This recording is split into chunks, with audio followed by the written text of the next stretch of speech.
back to our second video on how to clean and condition a saddle. If you didn't get a chance to see our first video, I highly recommend you go back and watch it. We showed you how to properly clean a saddle. One of the big takeaways from that first video is you've got a very dirty saddle, you're going to need to use a lot of water. You want to use water and a good saddle soap to create a lot of lather. It's going to pull that dirt up out of the fibers of the leather. It's going to pull the dirt out of the pores, and then it's important that you flush that soap back off. The pH is too high, you want to flush the soap completely out.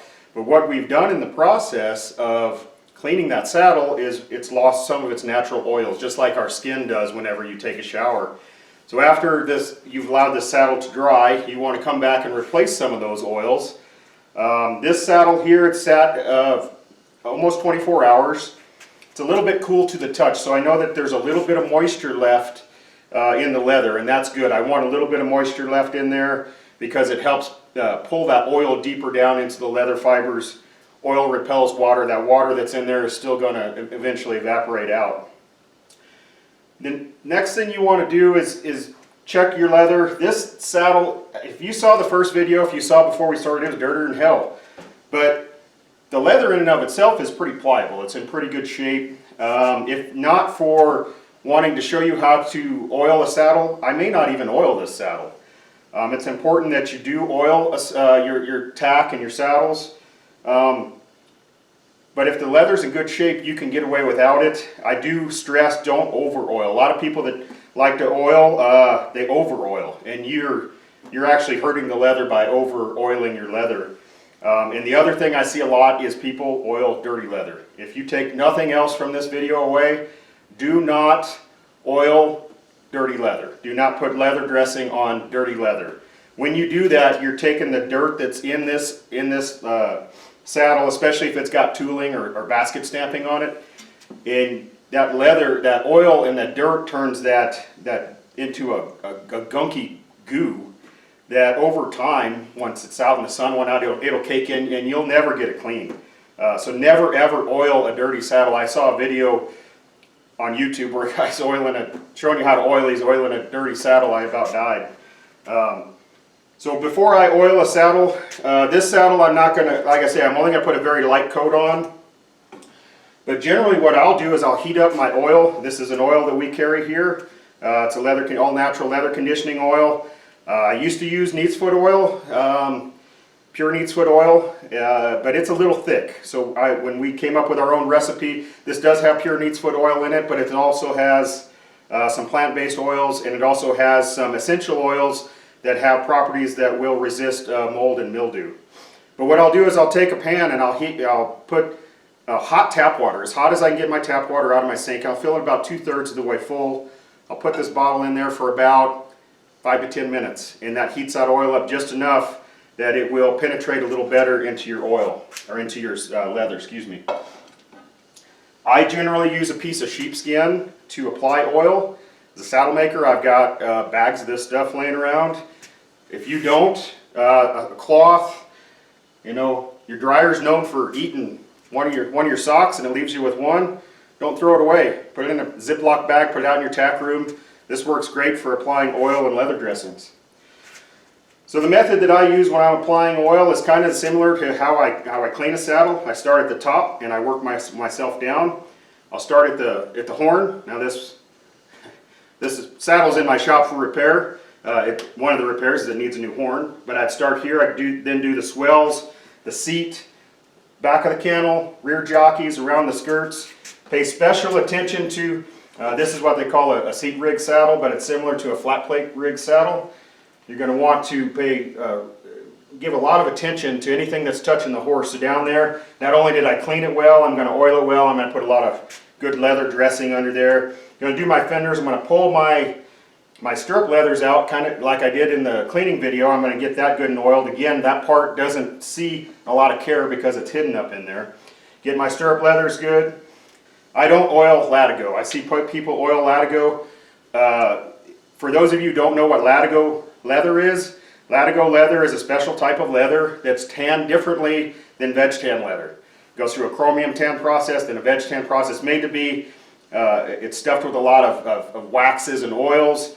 It's made to be strong and flexible, but you don't want to over oil it because it'll make it stretchy and it'll defeat the purpose of it. And it's both what your latigos are made out of and your saddle strings are made out of. I don't oil those. I will come back later and put some dressing on them, but that's a different product, and we'll talk about that later.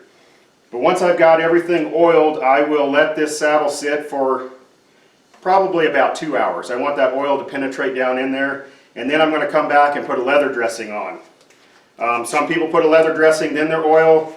Personal preference, I like to put the oil on first because I want it to penetrate deeper down in than that leather dressing is going to. So again, I put a little oil on my sheepskin and I just start to work it in. And when you start to work in oil on a saddle, it's going to darken it some. Once it settles in, it won't be as bad. And sometimes it'll even look a little bit blotchy. Don't worry about that. Once you give it a couple hours, that oil will settle in and even itself out. So I'm going to go over my fork well, and I'm going to come in here to my seat. Again, I'm just applying a light bit of oil on this saddle because the leather's in pretty good shape, just to give you an idea.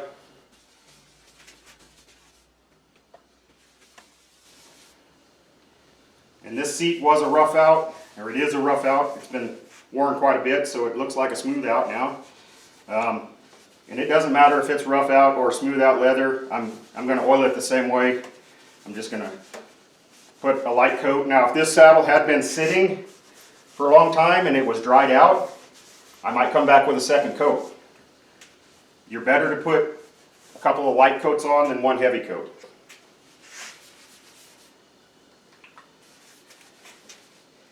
I'm going to come back to the back of my cantle.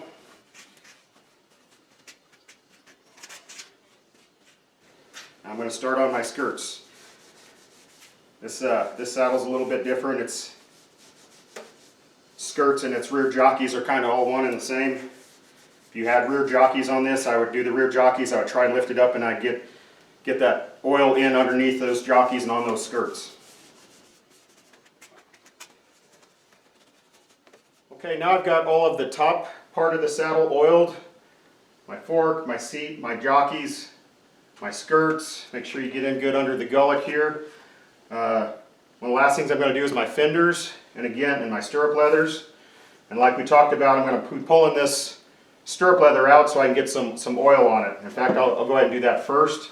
Now the trick to getting your stirrup leathers out is to pull on this side while pushing on this side. You pull too hard, you might pull the whole thing out. Sometimes it's hard to get these stirrup leathers back in. But that's exposing, again, that part that goes up and over the bar that doesn't ever get to see much oil. You can see it's actually pretty dry. We're going to get a good coat of oil into that.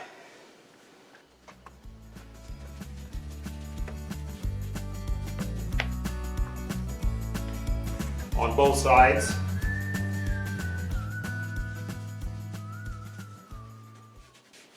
Once you've got that done, you want to pull this back up in there to expose the rest of your stirrup leather.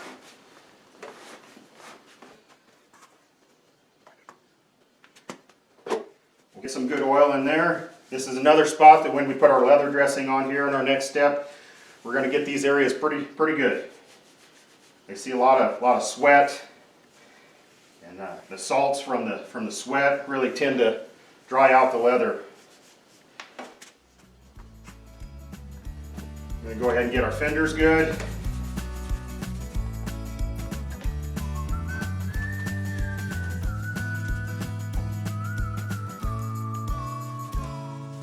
You might see how this looks a little bit blotchy. Like I said, that's okay. Give it a little bit of time and it's going to even out.